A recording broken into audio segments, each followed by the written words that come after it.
All right, everybody. It says I'm live. Let me know. I may be live or I may not be. But either way, welcome to another Monday night where we're going to discuss some of the things that happened this previous week, as well as other things that are going on in the world right this second that we need to address based on the fact that we are currently dealing with a world in a state of conflict. I don't know how else to say it, and that's just the way things are right now. And I think we can all kind of feel the degradation of our society and our culture and just what's happening here in the United States, as well as in other countries around the world, especially for our allies. I know we have people here from the UK, from Canada, from all over the world. So thank you all so much for being here. And before we get started, I do want to mention that Midway USA is the biggest supporter of the channel, and they always help me out when it comes to making sure I have the equipment and the gear I need to be ready for whatever might happen next. And I do want to also say that if you're interested in stabilizing your assets with precious metals, make sure you check out magicpreppergold.com with Genesis Gold Group, and they will help you out when it comes to precious metals being delivered right to your door as long as it's in a large quantity, or if you want to do a gold-backed IRA and roll a retirement account over into it, they will help you with that. If that's something you're interested, it goes to help support this channel, and they're actually a pretty solid company who doesn't like to mess with the CCP, and I can appreciate that. So, magicpreppergold.com, definitely a good place to go if you're interested in precious metals for your preparedness needs. So, 5x5s are flying in. We got Mike Pearson here. Florida Sheepdog 1 is here. JS, hello to you as well. Johnny D says 2x4. And you know what? That was my nickname back in high school. We got Bad Bobber here. Hello, good to you. James Johnson, 5x5. Oath Taker 276, you're here too. Pony Girl, hello, good to see you. And we also have Quality Control. What's up to you as well? Glad everybody's here.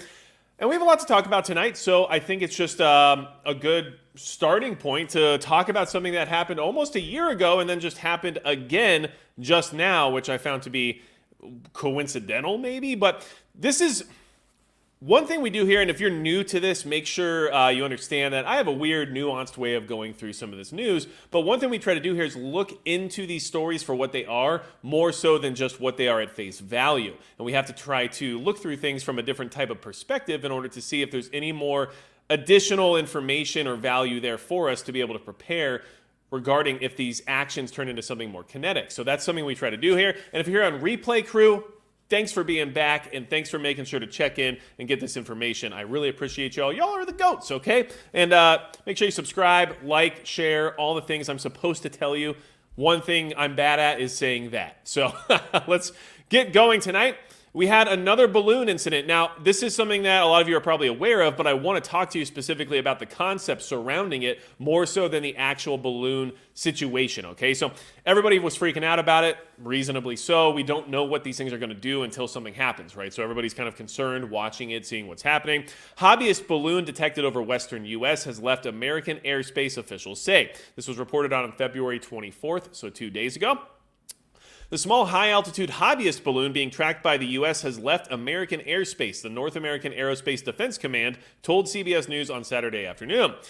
CBS News first reported that the military was tracking the balloon as it traversed the western U.S. on Friday. NORAD, the military command responsible for air defense over the U.S. and Canada, later confirmed it had detected the object and said it was floating between 43,000 and 45,000 feet. Its presence prompted enough concern that the command sent aircraft to investigate. One U.S. official told CBS News the balloon was expected to be over Georgia by Friday night. The official said the balloon appeared to be made of mylar and had a small cube-shaped box about 2 feet long on each side hanging below it. Also, strangely enough, this seemed to coincide with some cellular activity, but I don't want to talk about that. The balloon was intercepted by NORAD fighters over Utah, who determined it was not maneuverable and did not present a threat to national security. NORAD will continue to track and monitor the balloon, NORAD said in a statement. The FAA also determined the balloon posed no hazard to flight safety. On Saturday afternoon, an official with the Department of Defense told CBS News that the object was actually a hobbyist balloon. NORAD said on Saturday afternoon that the balloon was monitored in coordination with the FAA until it left U.S. airspace overnight. Now, this came about a year after that whole Chinese balloon incident that we're all kind of concerned about, right? Back in 2023. Well, here's the thing I want everyone to kind of keep in mind here. First off, don't jump into a panic when something is first reported, because we just don't have the tools or the utilities to be able to know exactly what's happening, right? We just don't have that access the same way as some of these, government organizations do. So we kind of need to let things play out a little bit before we can jump to conclusions, right? But the other thing that this should tell you, and this is something that I think this next story will kind of emulate as well, is that now there's this blueprint for what's considered not a threat, okay? So just remember that this is what happened during this particular situation. The balloon was intercepted by NORAD fighters over Utah who determined it was not maneuverable and did not present a threat to national security. So based on its, size or dimensions or materials that it was made with, or the fact that it wasn't maneuverable possibly, it was determined that it wasn't a threat, so it wasn't worth shooting down because of whatever collateral damage it might create below, of course. But this would also now give any enemies of ours a blueprint as to what would be acceptable to be able to fly over our country and not be considered a threat until possibly it is, right? So these are just things that I try to keep in mind as we read through these stories. How could this apply to something in a future situation? Maybe that didn't happen this time around, but how would someone leverage this information to their benefit if they wanted to do something egregious or malicious to the United States? And in my opinion, it would seem to me that there is now a certain dimensional requirement for what's considered to be a threat or not when it comes to these unmanned aircraft that are, or not aircraft because they're not maneuverable, but these balloons that just float over our entire country, right? So I would think, and this is just me, and you guys let me know in the chat what you think about this, but I would think that during a time of global conflict, which we're currently in, it's really hard to avoid that realism right now, right? The fact that we have a nuclear superpower in a hot war with basically the West when it comes to Europe right now. With all of this happening, we should be taking things more seriously from a national security standpoint. You'd think that we would be. So when this unidentified object is just floating over United States airspace and we're just going to look at it and then determine it isn't a threat, even though, I'm not personally sure how you would actually determine that without being able to investigate it up close and personal, right?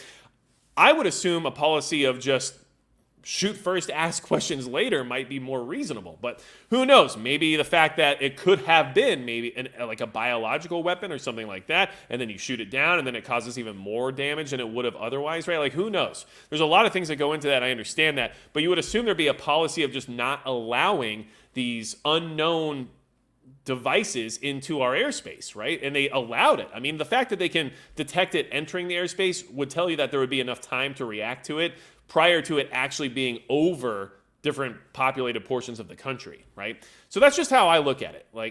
Personally, if I was running things, I'd get rid of it no matter what. Right now, at this day and age, while we have war raging between Russia and the West, and then we have China getting more and more aggressive in the South Pacific, and then we also have everything else happening, especially at our southern border, and all of this internal strife going on, especially regarding cyber attacks and threats to our infrastructure. Why even risk it, right? Just get rid of it. That's how I would do things. Just throwing that out there, okay? So, Cherokee Survival, glad you are here. Good to see you as well. KP Heathen, good to see you too. We got QUSMC, what up, what up? Good to see you. And I always appreciate you guys saying hello. I really do. So thank you so much. We have some excellent ladies and gentlemen here in the chat, always willing to throw out some advice and help with some community networking too. So if you're here and you have any questions about preparedness, throw it in the live chat because people will actually help you out and give you some answers, especially if you're new to some of this stuff, okay? So, let's move forward from there. And this is actually kind of breaking news. So listen, regardless of political affiliation, anytime high-profile political candidates or their families are targeted, this is capable of setting off a snowball of chaos down the road, right? Like, this is something that could be very much a catalyst to something much more malicious or egregious in the future. So this just happened, and it's kind of similar to what we just talked about, and I'll explain that here in just a second, but first let me tell you what's going on. Letter containing white powder sent to Donald Trump Jr.'s home, okay, and this is from today, so this is relatively new. Emergency crews responded Monday after a letter containing an unidentified white powder was sent to the Florida home of Donald Trump Jr., the eldest son of former president and GOP frontrunner Donald Trump. A person familiar with the matter said that results on the substance were inconclusive, but officials do not believe it was deadly. The person spoke on condition of anonymity to confirm the details of the letter, which were first reported by the Daily Beast. Trump Jr. opened the letter, which also contained a death threat, in his home office, and emergency responders wearing hazmat suits responded. Jupiter police said the investigation is being handled by the Palm Beach Sheriff's Office, which said it was working with the Secret Service but didn't have any further details. Okay, so first off, we have high-profile political affiliates being targeted. We know this is just going to happen during these election years, and of course things are getting more and more contentious when it comes to these political races. Every single election cycle, they're just getting worse, right? But the other thing to keep in mind is that similarly to this balloon situation that we just talked about, right? Look at this story, and this is kind of me sharing some of my thought process and sharing some of how I practice these scenarios when it comes to looking for more information than just what's at face value in these stories, right? So if you're reading this, you're thinking, okay, well, it was probably somebody who actually had this death threat and then wanted to scare the person by using a white powder, by emulating some of those anthrax attacks that happened in the early 2000s, right? And that makes a lot of sense because, that's how are you going to instill a certain level of shock value without having something that could be potentially dangerous, right? So regardless of what that powder was, it incited a response from the authorities, which had to arrive in hazmat suits, and then it made media headlines, and it basically did its job to say, hey, we're here and we're angry and you're not safe, right? It basically creates that elimination of security even for these high-profile figures. So that's something to keep in mind. But this also tells you that, first off, they know that people are going to get accustomed to these types of scenarios, which we have been in many ways, because we've seen this happen time and time again. So at what point are people going to become more and more careless or dismissive of these types of situations where someone sends a letter, there's white powder, and it's generally not deadly, right? Except for what happened back in, like I said, the early 2000s. So what you can do is use these events to condition people to think that they're not serious, or to condition people that usually it's not real, or usually the powder isn't deadly, or whatever it is, right? And then you finally get that bias into place where people are just going to assume that it's not a big deal. And who knows at what point in time somebody opens one of these letters and is like, oh my gosh, another one of these stupid things, throws it off to the side. Turns out that's the one that actually has the potentially deadly ingredient, right? So just keep that in mind. As things get more and more contentious, you're going to have more of this stuff start happening, but you're also going to build this level of security and complacency bias around these types of events every time they don't accomplish their supposed mission, right? And then by doing that, you make people lower their guard further and further. And it's kind of the same way that we've, I guess you would say, almost taken off our armor here in the United States. We've had so many years of peace here on our territory, and we've been so safe and so secure here on our land that we don't feel the need to protect ourselves to the same degree as other parts of the world, right? We don't walk around with, long arms on a regular basis because, we're pretty comfortable. So you get so comfortable and so used to that comfort over a period of time that the idea of even trying to do something to disrupt it, like, for example, concealed carrying, can be frowned upon by certain people, right? So I just wanted to bring that to your attention because both of those events are relatively new. Both of them had certain implications. They both represent what's been going on when it comes to national security as well as what's going on when it comes to this contentious political cycle. But we're also, in a way, being conditioned for these types of events to occur. And then when one of them gets through, it'll likely be because of the fact that everyone before wasn't actually a threat. And so you create this kind of cycle of people getting used to the idea that these things just happen. Right? And that's something that concerns me and something that our enemies are very akin to. They're very aware of how to create that level of subversion, basically. So anyway, Mark Burrell says it's Joe's powder. He's all dried up. Well, I was going to say I don't think Hunter and Donald Trump Jr. are good friends, but maybe it was like a pen pal thing we don't know about. Who knows? But either way, things happen. Here we are. And I just wanted to mention that. Now, listen, one thing I want you to be very aware of here is that regardless of political candidate, regardless of political affiliation or ideology or anything else, anytime a high-profile person is met with this type of behavior, it is problematic for us regardless of what side of the argument they're on, regardless of what they represent or anything like that. If the goal is to generate destabilization, then the goal is being met regardless of who's being affected by it. And that goal is generally spurred on by, our enemies, whether or not they're domestic or foreign. It's almost the same at this point, right? Like we all know that everything's so intertwined. There's not really a difference anymore. They're just enemies at this point. And so be aware of that. Never cheer for these types of things to happen to someone else just because there's someone you disagree with, right? It still has the same effect on our society as a whole, and that's the main mission of these enemies of ours. All right, so yeah, just don't check your mail, right, Florida Sheepdog? All right, let's go ahead and jump into tonight's main point of the video. And as you saw in the thumbnail, I have this little graphic, and I'm like, this is a national security threat. What is it I'm talking about specifically? Well, I found this to be very interesting, and it's not something that I'm being, or at least I'm not seeing a lot of in the sense of people talking about it because, maybe you could consider this to be almost a little bit like boring or white collar, I guess, whatever you want to call it. But this is a security threat to the point where the Biden administration of all people and all entities are actually reacting to it. And this should tell you that they might know something we don't know, because I'm a little bit shocked that they're taking moves to actually protect the country in some form or fashion. So I have to try to question this whole move based on, the allowance of a complete national security failure at the southern border, but then to shore up this issue we're having at our ports makes me feel like they might just be aware of a threat that we don't know about that could be even more egregious than what's happening down south. I don't know, but let's talk about it. Biden to sign executive order on U.S. port cybersecurity targeting Chinese manufactured shipping cranes, okay? And this is from February 21st. The Biden-Harris administration is announcing a series of actions to strengthen the cybersecurity of America's ports. President Biden is to sign an executive order on Wednesday. One key issue, according to senior administration officials, is the 80% of ship-to-shore cranes moving trade at U.S. ports that are manufactured in China. Now, I found this to be kind of interesting. The Biden administration is announcing a series of actions on Wednesday to strengthen the cybersecurity of U.S. ports, the main port of entry for trade, which employ 31 million people and generate over $5.4 trillion for the U.S. economy.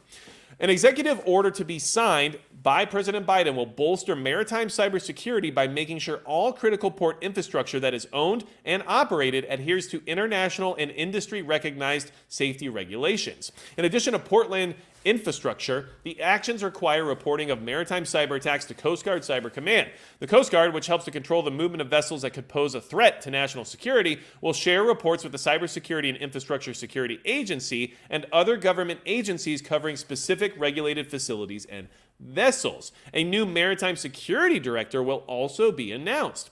We are taking the cyber threat posed to critical infrastructure as a whole of department approach, a senior administration official explained to CNBC in a briefing ahead of the formal announcement. Okay, now, with over $5.4 trillion in economic activity and over 90% of overseas trade moved through our ports, a cyber attack could cause a cascading impact to both our domestic and global supply chains, the senior administration officials said. One area of focus in the new port security actions is equipment that moves cargo containers off of vessels known as remote ship-to-shore cranes. Senior administration officials cited data that estimates 80% of the cranes moving trade at U.S. ports are made in China and use Chinese software, leading to concern that the cranes could be used in Chinese surveillance. There are over 200 of these cranes, which include sophisticated sensors that could track container information. The Coast Guard has evaluated 92 of more than 200 cranes. These cranes have been in the focus of debate for among national security experts and port officials in recent years. Okay, now that gives you an overview as to why they're writing this executive order, and this is so sudden that I wanted to bring it to your attention because obviously port security is extremely important to our supply chain and logistics, right? Not to mention, they're very vulnerable to attack. And we've talked about this, I think, even back right after 9/11. There was a lot of different government reports coming out about the vulnerabilities of our ports and how an attack on the ports could disrupt things to a major degree, right? So let's talk about that a little bit more from the point of view of what's going on in Virginia, because the Port of Virginia is reacting to this whole situation, and it gives us a little bit more information than what we were originally given. So this is from February 24th, so 2 days ago, okay? All right. Port of Virginia is surprised that Chinese cranes potential security threat at center of Biden executive order. Portsmouth, Virginia. President Joe Biden signed an executive order this week earmarking billions of dollars to support a shift away from Chinese-made port cranes, including those at the Port of Virginia, but the port says it was not aware the directive was coming. A portion of a $20 billion fund that's part of the president's infrastructure bill will go toward moving away from Chinese-built ZPMC cranes, with ones that will eventually be made here in America. This doesn't sound like Joe Biden. This doesn't sound like the current administration we have, which is why I'm just looking at this with a certain level of concern. Why is this such a big deal all of a sudden, right? I don't know, right? It could, for all I know, it could be completely related to corruption, right? But at the same time, they're actually making moves to not only try to secure the ports and try to remove CCP-related equipment, but they're also trying to replace it with American-made equipment. This is off-brand. And because it's off-brand, it has me concerned. Because now I'm seeing this and going, what's going to happen? What's happening? Like, what is it that you guys are so concerned about that you're spending billions of dollars on it, and that you're doing something that a lot of conservatives, let's just say, would generally be in favor of? Oh yeah, get rid of that Chinese equipment and replace it with made in America stuff. That's a good idea, right? I mean, of course, but they're doing it. I'm a little concerned. I'm just going to say it. The order calls for Paceco Corp, a U.S. subsidiary of Mitsui of Japan, to onshore U.S. manufacturing capacity for its crane production. Paceco has a history in port crane production dating back to 1958 and it previously built cranes in the U.S. until the late 1980s. A government report warned that the ZPMC cranes have sensors that can monitor our shipping business and, in a worst-case scenario, disrupt it or shut it down via remote control. More than 200 of these cranes are in use across the country, including every ship-to-shore crane at the Port of Virginia. Virginia Senators Tim Kaine and Mark Warner sent Wavy this joint statement. We are all well aware of the widespread efforts by the Communist Party of China to use cyber attacks as a way to interfere with U.S. infrastructure. This investment in domestic manufacturing of ship-to-shore cranes will strengthen our national security, protecting against possible espionage while also creating jobs for Americans. We look forward to working with the administration and the Port of Virginia to see this through. Look, hold on. We got to do a poll. I love doing polls, okay? Is this on brand for the left? I mean, that's just how I'm gonna put it out there. And listen, I don't care what your political affiliation is. We all need to get together and get prepared as Americans. That's what I'm here about, okay? And I think we can all be in agreement when things are illogical or whether or not they are logical, right? That's all that we should really care about at this point in time because we got bigger fish to fry. But this is just strange, right? I understand they love spending money on infrastructure and then use it as a way to siphon funds away from it for other things, special projects and whatnot. But the security aspect here and the Made in America aspect here and everything else related to it is just strange to me. Okay, so let's see here. Port of Virginia spokesman Joseph Harris said in an email Friday afternoon that the port was not aware of the executive order to replace the cranes was coming. In fact, the port had just ordered 8 more cranes from ZPMC, 4 to be delivered late this year, 4 others said to arrive in August of 2025. Harris expressed confidence the cranes are safe and secure and said that they underwent detailed forensic cyber analysis before going online. BS.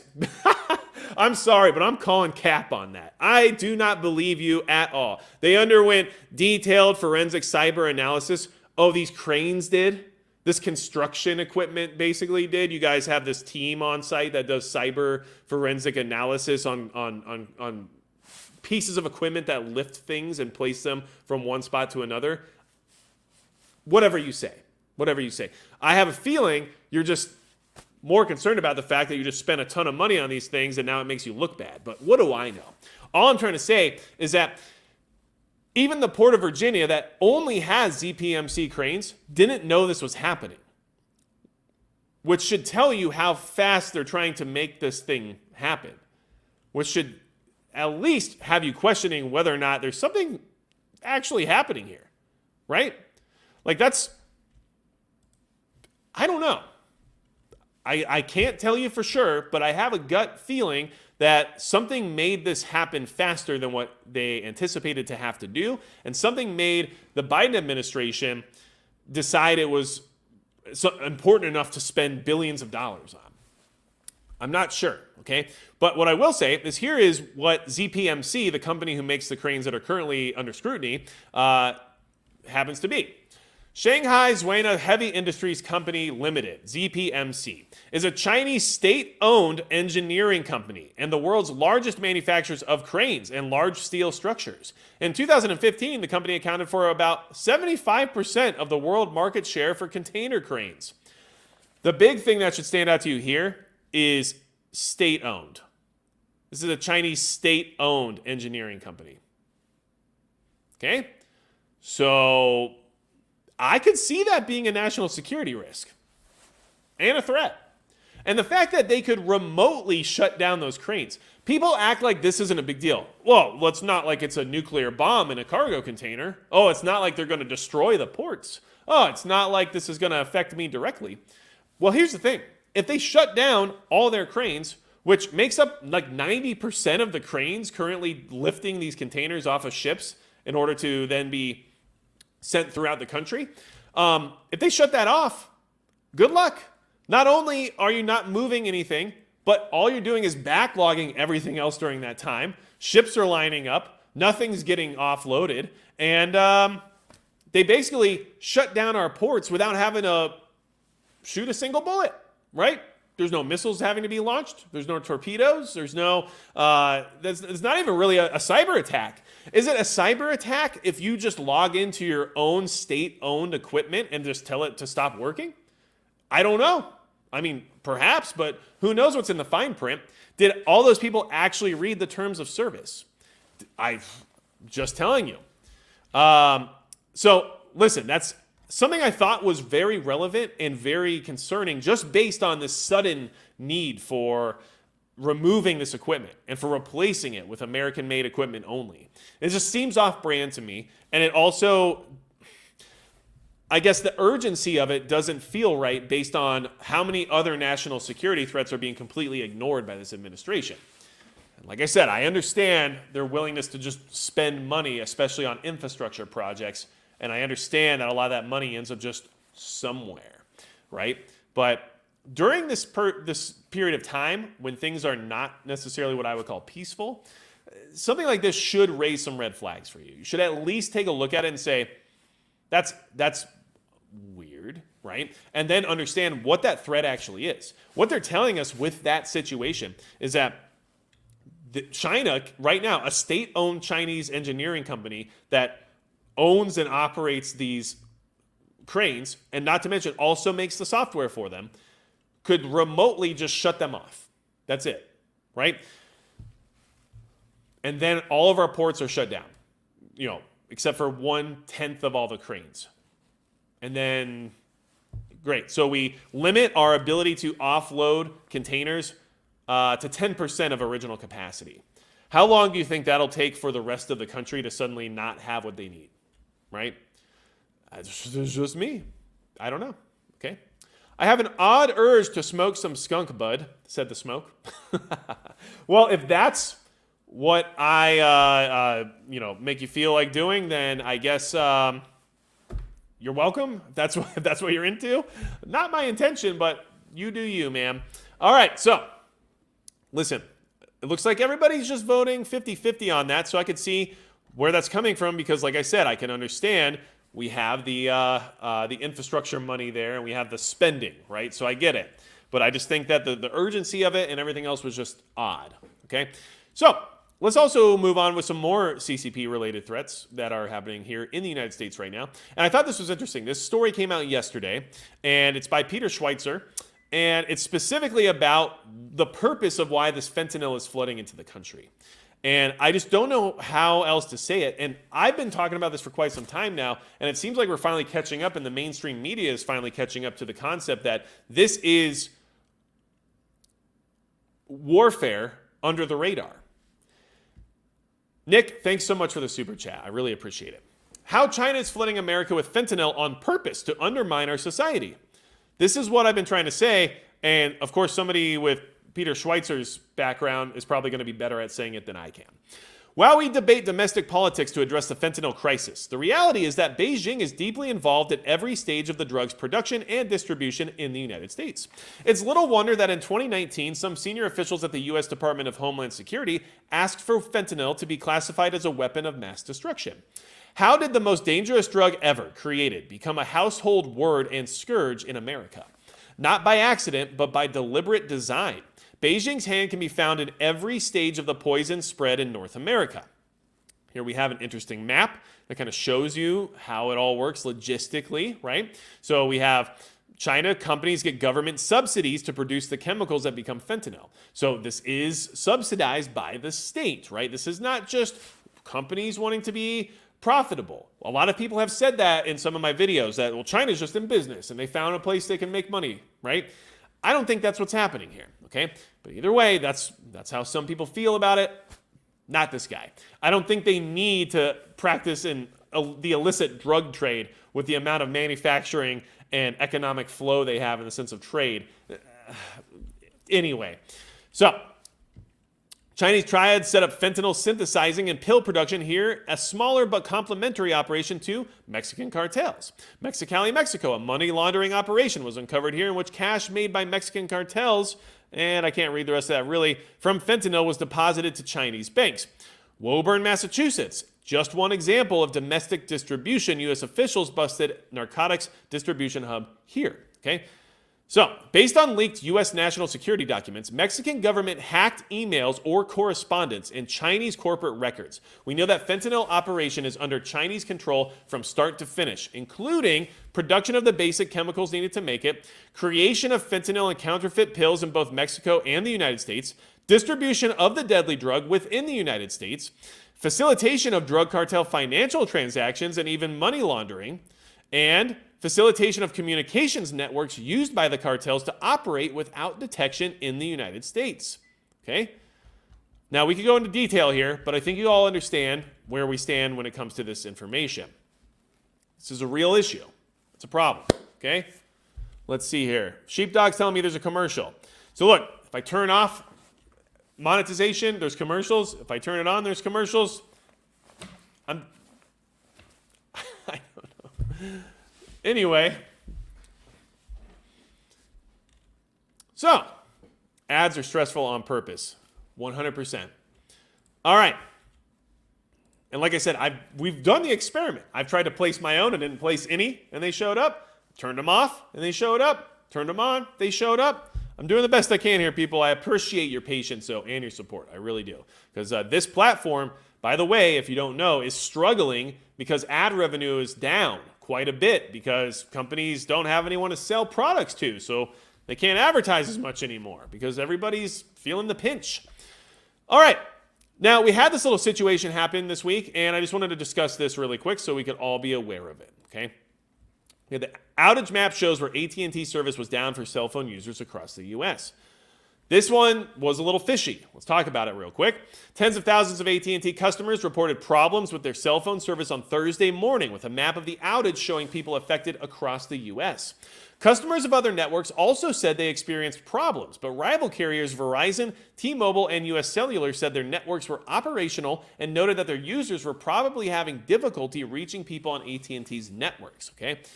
We have restored wireless service to all of our affected customers, AT&T said in a statement at 3:10 p.m. Eastern Time. We sincerely apologize to them. Keeping our customers connected remains our top priority. We are taking steps to ensure our customers do not experience this again in the future. Okay.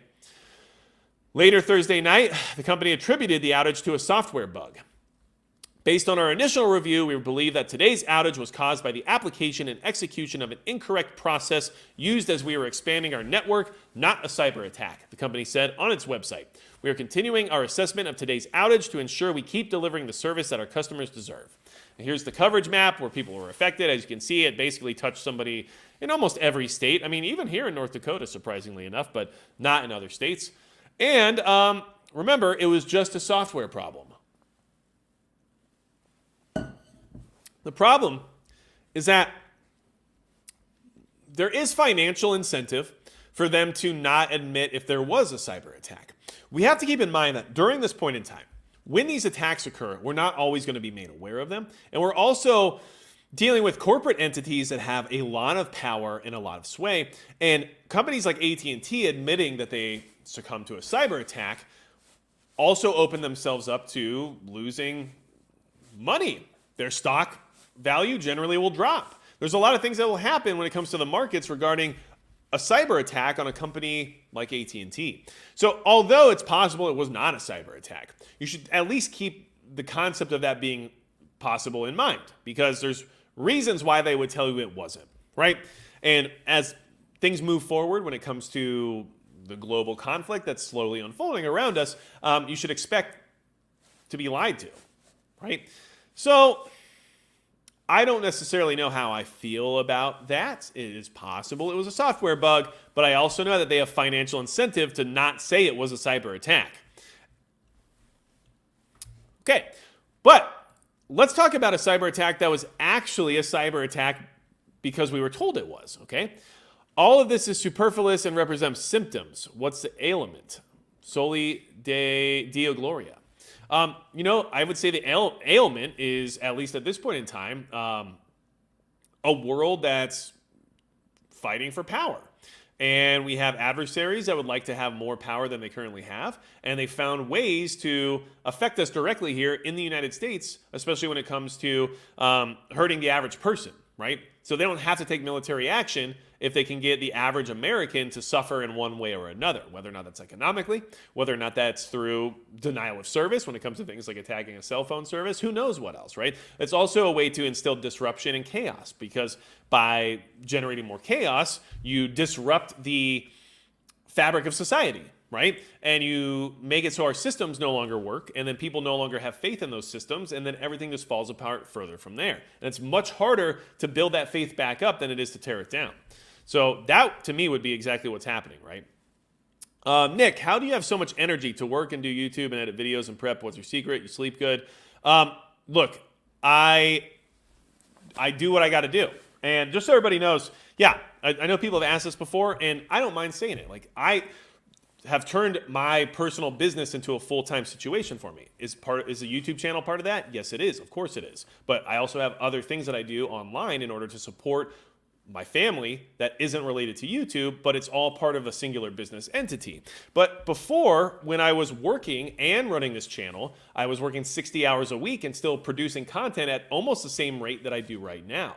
And it took a lot of sacrifice, a lot of energy, a lot of sleepless nights, and a lot of time away from my family in order to try to put something into place that was going to be what this channel has become. And I'm very appreciative of all the support, and I really can't tell you all how grateful I am for allowing me to keep moving forward in this endeavor. But it's not something you can just do half-assed. You have to put a lot of effort in, and it's been very taxing, I won't lie.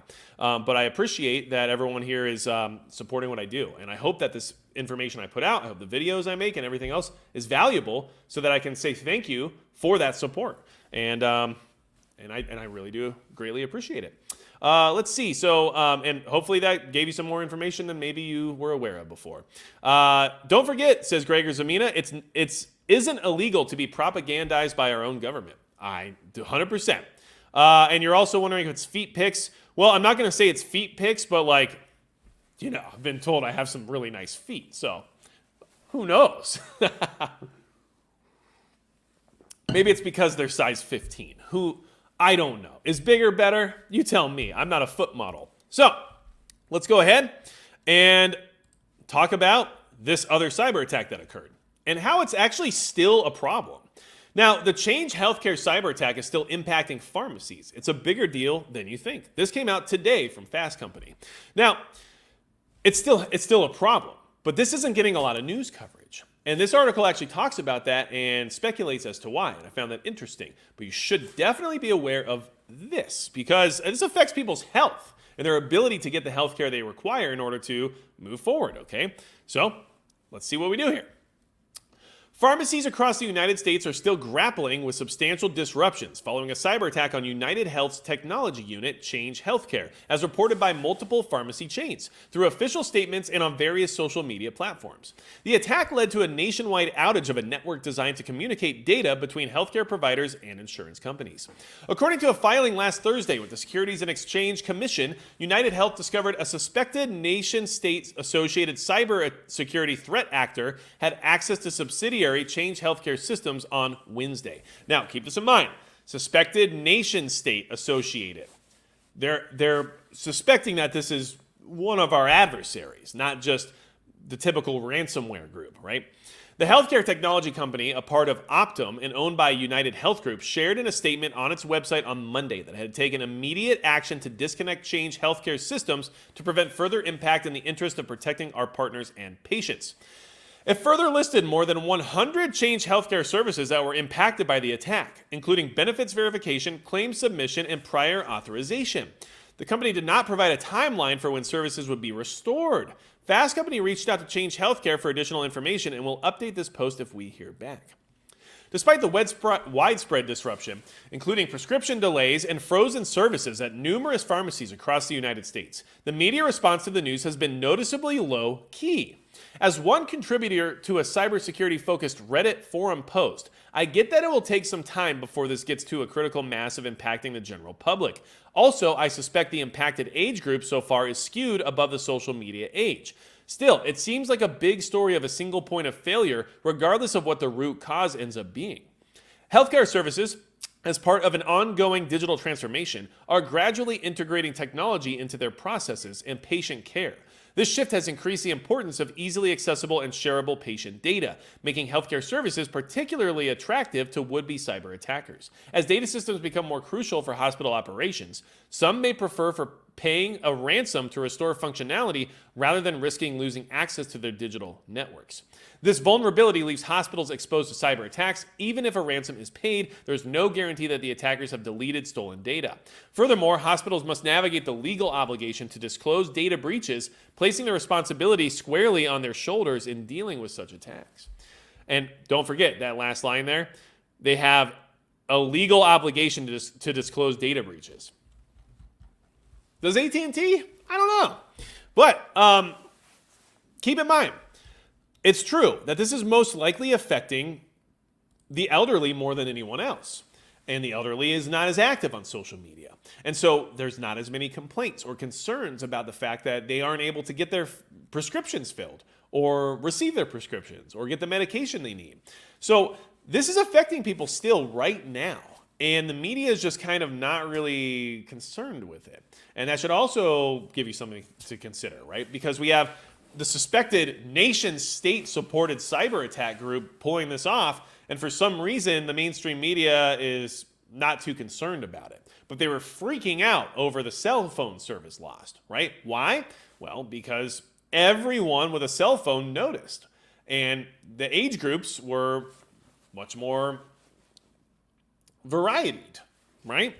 So, this is just what I'm trying to bring to your attention. I think it's important. And we are actually fighting back, it would seem, which I can appreciate. But how effective is it? I don't know. I do want to tell you about it, though. Tack the Squirrel, glad you're here. Knight who says knee. Of course not. Old folks still use flag signals and 7-year-old ham radios. Well, we'll have to jump on the ham and start seeing if anyone's talking about their prescription taking too long, all right? Let's talk about how there is actually some movement from the law enforcement sector on some of these cyber criminals. And I'm not going to only share bad news. We should talk about what people are doing to get rid of some of this stuff. And that's actually why I was talking about this Chinese equipment at our ports situation. I'm actually surprised that this administration is doing something about it. And I thought it was worth sharing, even though that has me concerned because it seems out of character in a way. I also wanted to at least bring it up because it's good that we're doing that, but why are we doing that? Like, it's like, double-edged sword, of course. Lockbit cartel disrupted at every level, Europol. This is from February 20th, okay? Lockbit cartel was humiliated with law enforcement agencies from the UK, USA, and Europol issuing an announcement on the gang's bust via Lockbit's leak site. Data samples that authorities provided suggest the cartel has been penetrated to its very core. In an unprecedented display of showmanship, law enforcement agencies from 10 countries chose to announce the results of the months-long Operation Kronos, led by the UK National Crime Agency, using the ransomware cartel's online infrastructure. A message at the bottom of the blog says that Lockbit's websites will be closed down on February 24th. The months-long operation has resulted in the compromise of Lockbit's primary platform and other critical infrastructure that enabled their criminal enterprise. This includes the takedown of 34 servers in the Netherlands, Germany, Finland, France, Switzerland, Australia, and the United States and the United Kingdom, Europol said. Okay? The operation against Lockbit appears to be a very thorough one, with authorities providing numerous screenshots of Lockbit's back end, which includes admin panel conversations and crypto addresses, which at least in theory should allow to follow the movement of illegal funds. Okay? So, they're doing it. I don't know how effectively, but it is interesting that there is some fight back happening, and it looks like some of it's being successful. So I would say that's a positive in many, many ways, okay? Let's see here.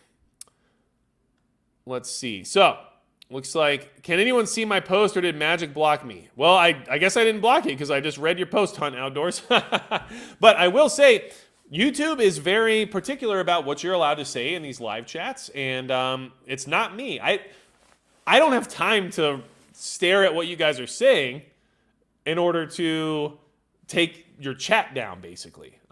I'm reading something, I'm going through the chat saying hello, I'm trying to stay on topic, right? So I actually don't have time for that. So it's not me, I guarantee you. But while we're on the topic, if you want to hit a thumbs up, that'd be cool because I'm supposed to tell you to do that sometimes. All right. SR, guess no one bugged out. I mean, no, I haven't bugged out. But in reality, I mean, I'm kind of living at my bug out location in some ways, but I also have secondary locations because you never know. I don't want to ever leave, but I will if I have to. I'm not going to just not leave if it means I'm not going to survive. MB, you are present, and hello to you as well. All right. So,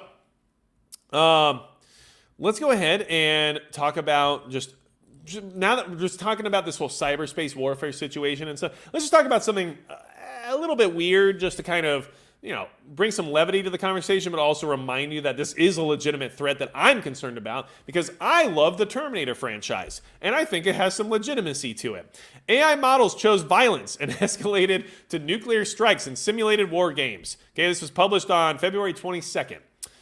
All right.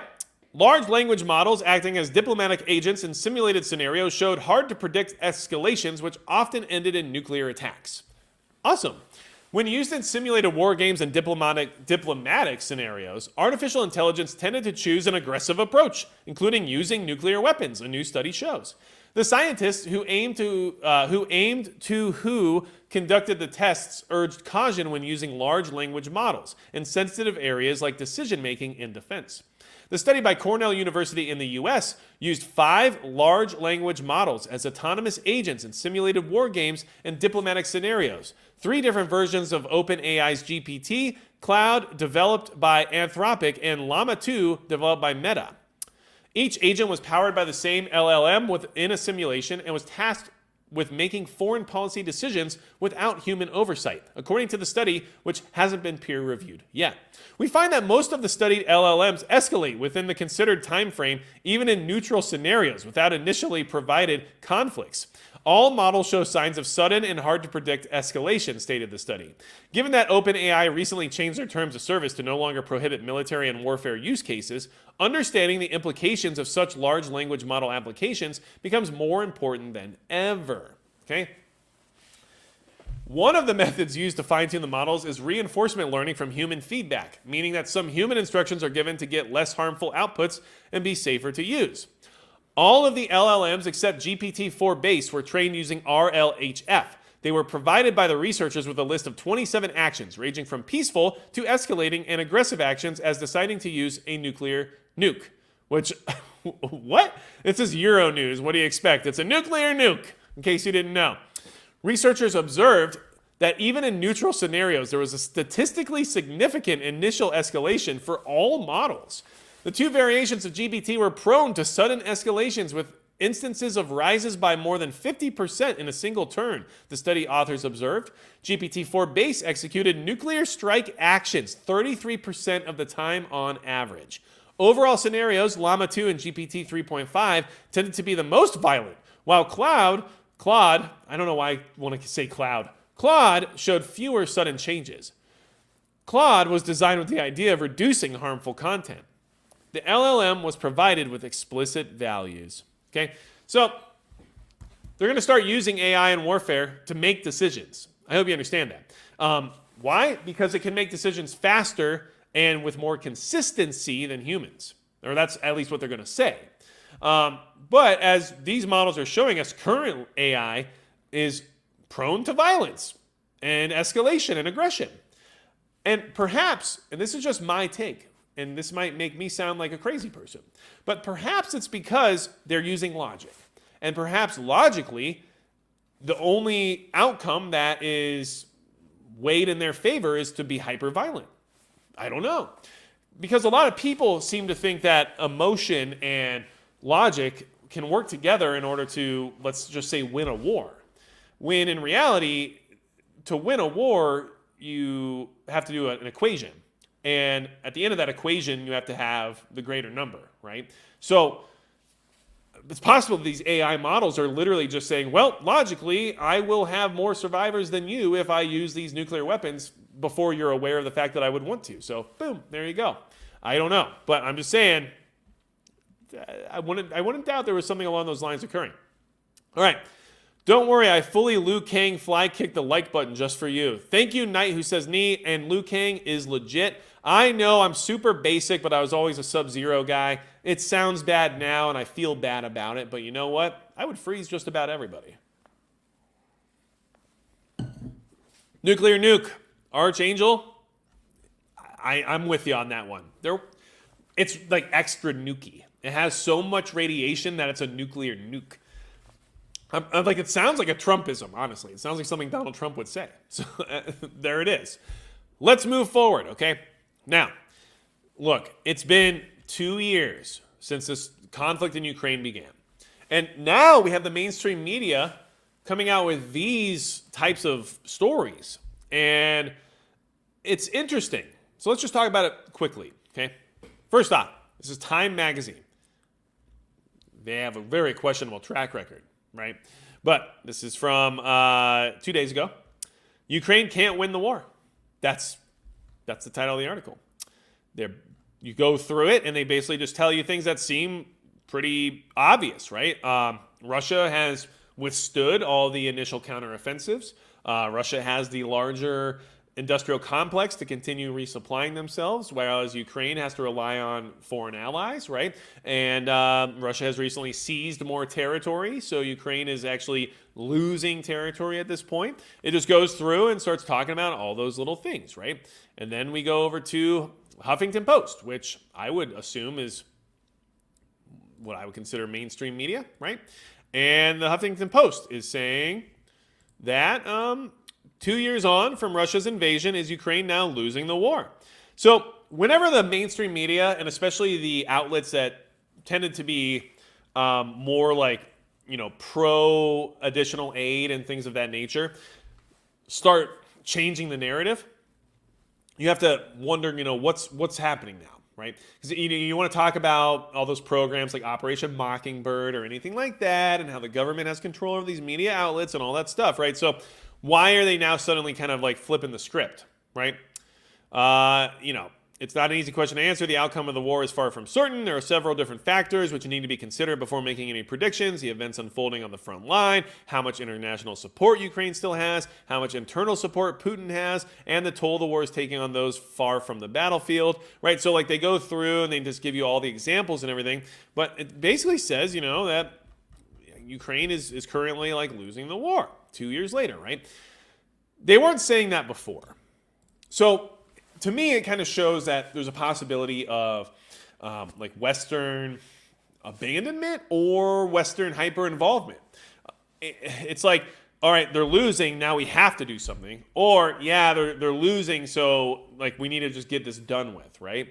Because in all honesty, all the Western countries, I don't care how you feel about the situation in Ukraine, all the Western countries have depleted their stockpiles of ammunition and money throughout this entire conflict, to the point where a lot of them can't just keep sending stuff. They can't afford it, and they don't have it, right? Like, we're so far behind here in the U.S. when it comes to the production of like Javelin missile systems and I don't. Are they actually missiles? I don't know if that's actually what they're referred to as, but either way, we're behind on 155 millimeter shells, all kinds of stuff, right? And it's just not sustainable for everyone to keep just giving more and more and more if we can't keep up with production. So it's possible that it's just the West finally saying, hey, it's not looking good. But to me, it's probably more of a rallying cry. Oh my gosh, they actually are losing. What are we going to do? And, well, we'll see. But just to kind of show you that some people in Europe aren't a big fan of what's happening right now, we have the Polish farmers protesting on the border, which is stopping Ukrainian trucks from being able to import grain, right? So like the people are starting to feel like they're getting steamrolled when it comes to governments allowing all of this aid and all of this, economic flow when it comes to the conflict zone, but then forcing their new regulations and rules on the working class of their own countries, right? And so the farmers are upset. The farmers are dissatisfied with the fact that Ukrainian grain transiting through Poland can allegedly remain in the country, right? So all this stuff's happening. They're trying to make their point. They're blocking trade routes. They're hurting their economy. They're hurting Ukraine's economy. In fact, let's see here. They actually talk about just how bad it's hurt their economy here. Billions of dollars, though. I know that much. All right, well, I'm not going to find it right this second, but it's really not that important. But either way, it goes to show you that the people are starting to get very restless, especially in the countries that are close to the conflict, because it's causing them a lot of personal strife. However, my thought is that we're probably seeing a rallying cry, because we have our friends in NATO literally talking crazy talk at this point in time.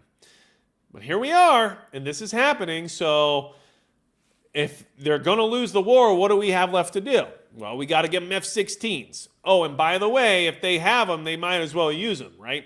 Stoltenberg. Ukraine could use F-16 for strikes on military targets inside Russia. This is from Modern Diplomacy. Jens Stoltenberg, Secretary General of NATO, announced he is giving Ukraine permission to use its soon-to-be-delivered F-16s to launch attacks inside Russia, states Stephen Bryan, a former U.S. deputy under Secretary of Defense. This is equivalent to a NATO declaration of war. It is an irrational and dangerous move that needs to be quashed as soon as possible. Not my words, this is the words of Modern Diplomacy.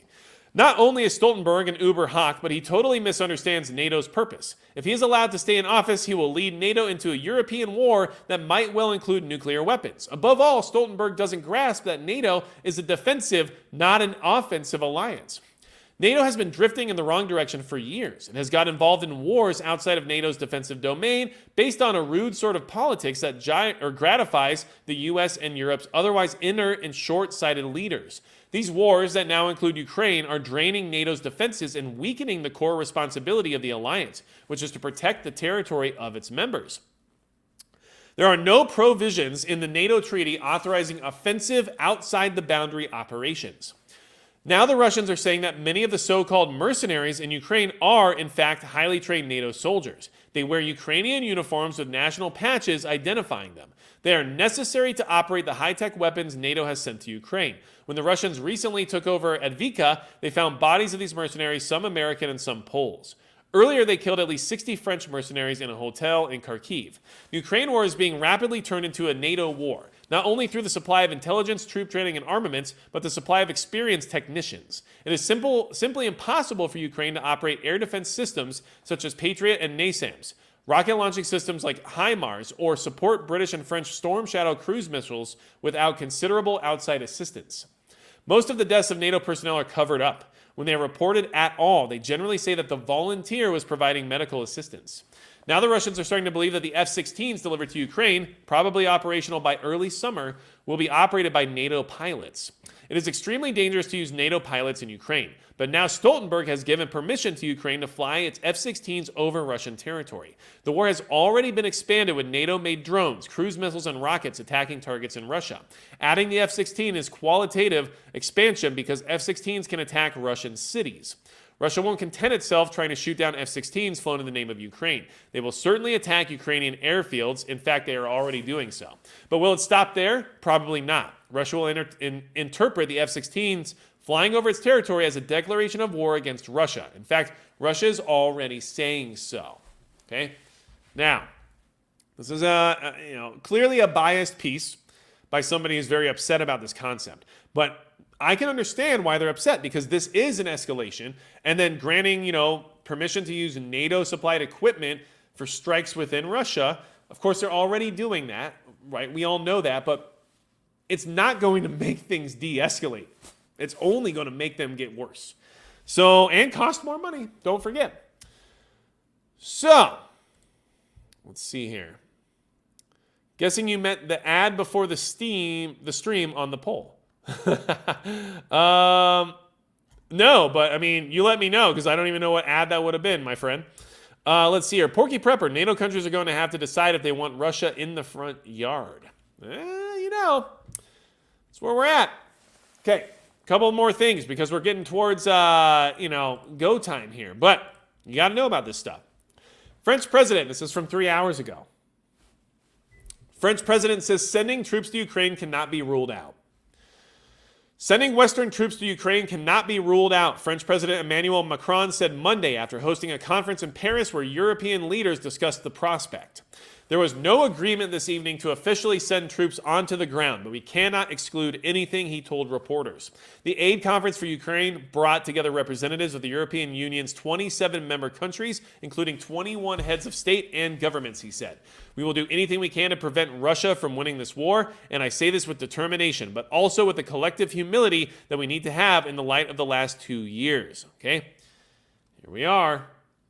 They're talking about troops on the ground in Ukraine.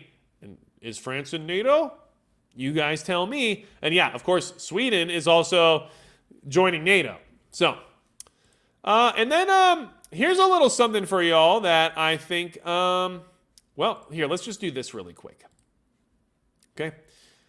Just so you're aware, Russia is also saying it might try to seize Kiev again, saying the regime must fall. So now Russia is saying that, well, I'll just read it to you really quick.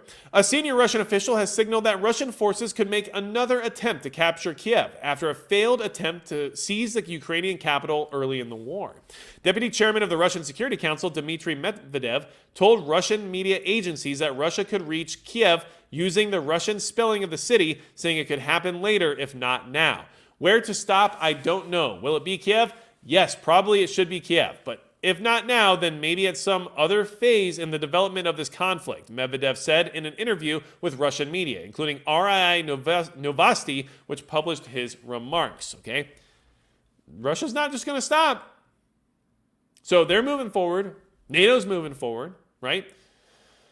How do you get everyone to a sixth YouTube ad, Utah Mike? I don't want that. I don't want 6 ads during this live stream. When I tried to set it for like me to manually place them and I placed 0, there was still ads. So like I don't know what to do. I'm probably gonna have to reach out to somebody. So anyway, this also was just reported, and I don't know how valid it is, but it is something to consider and to remind you that these things could happen. Okay? So, like I said, I don't know the validity here. I'm just letting you know that this is just coming out, and I just thought it was worth talking about for a second. Okay? A man is accused of being paid by Ukraine to assassinate Tucker Carlson. Sounds a little ridiculous, doesn't it? It's difficult to be sure about what's real anymore. If the reports going around are in fact true, then there needs to be more serious questions about Ukraine than just whether the U.S. should keep giving them more and more American taxpayer money.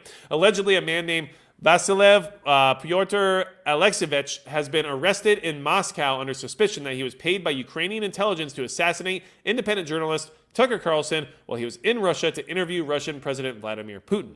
Okay?